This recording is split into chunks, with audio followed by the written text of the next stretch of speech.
হয়েছে, এবার নিজেকে একটু পরিবর্তন করতে হবে, এই দেশকে একটু পরিবর্তন করতে হবে, এমন ভাবে করতে হবে, এমন কিছু করে করতে হবে যা বুঝতে আপনার অনেক আইকিউ লাগবে।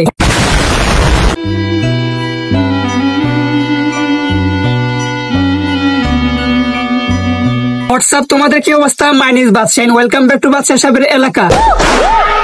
আমার ঘুম আসছে না, হ্যাঁ আমার বিছানা শুকনা, তারপর আমার ঘুম আসছে না। কিছু ব্যাপার আপনাদের বলা দরকার, আর সেই ব্যাপারগুলো আপনাদের মানা দরকার। বাংলাদেশে মধ্যবিত্ত পরিবারের সংখ্যা অনেক বেশি, তারা এক হাতে আয় করে আর অন্য হাতে খরচ করে।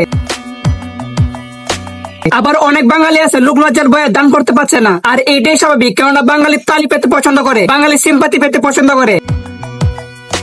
কিন্তু আমি বিশ্বাস করি আপনাদের বিকাশে বা নগদে 10 টাকা 20 টাকা আছে। এবার শুধু একটিবার চিন্তা করেন, 10 টাকা করে যদি 10 লাখ মানুষ দান করে তাহলে 1 কোটি টাকা জমা হয়।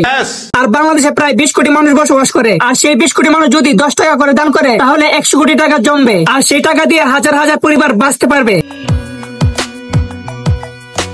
হ্যাঁ, বন্যা এসব ফুটেজ দেখে আপনার আমার খারাপ লাগছে, কিন্তু কিছুদিন পর যখন পানি কমে যাবে, বন্যা চলে যাবে, কিন্তু এই সমস্ত মানুষের যে ক্ষতি হয়েছে তা কিন্তু আপনাদের কানে পৌঁছাবে না। সো আমাদের বর্তমান আর ভবিষ্যতের কথা দুইটাই ভাবতে হবে।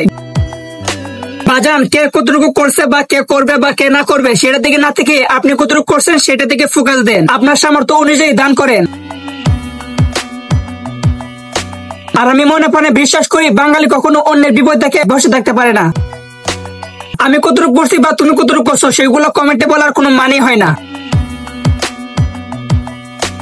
হ্যাঁ, কাউকে উস্কাবেন না, যার যতটুকু সামর্থ্য ততটুকু পর্যন্ত দান করবে।